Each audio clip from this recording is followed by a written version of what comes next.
د امریکایانو او طالبانو په لیدلو کوم امریکایي چارواکي غوسه شول او ولې؟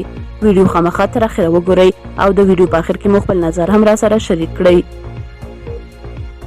امریکا او طالبانو په قطر دوحه کې سره خبرې وکړې چې دا خبرې د نړۍ د خبرونو سر ټکي وګرځېدل. ډېری خلک دا وایي چې طالبان او امریکایان لا وله سره جوړ دي او هیڅ د افغان ملت په کیسه کې نه دي.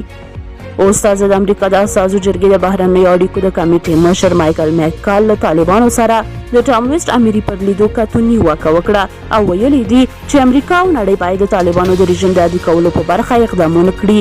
د ویسټ او امیري د سفر له پیل څخه 2 ورځې وړاندې ښاغلي مایکل د امریکا د بهرنیو چارو وزیر انټوني بلینکن ته یو لیک ولیږه چې پکې ویل شوي و چې د طالبانو تر واکمنۍ لاندې افغانستان ته د امریکایي چارواکو د سفر سره مخالف دی.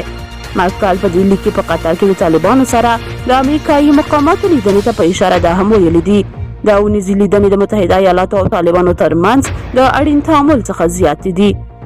بلخوا د افغانستان د ملي مقاومت جبهې چې د طالبانو یوه مخالفه جبهه ده د طالبانو سره د سیاسي ښکېلتیا پر ځای د هغو کسانو پر ملاتړ یې ټینګار کړی چې له طالبانو سره جګړه کوي.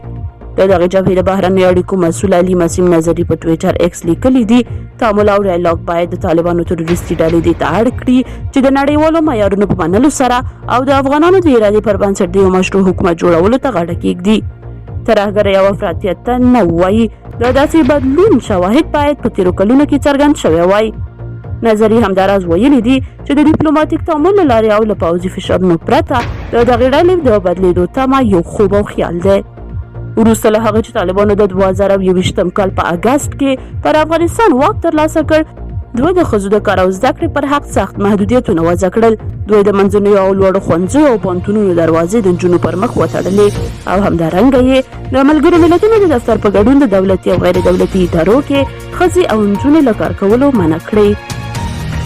دا وه زموږ چمتو شوې ویډیو. تر بیا ښه وخت ښې چارې.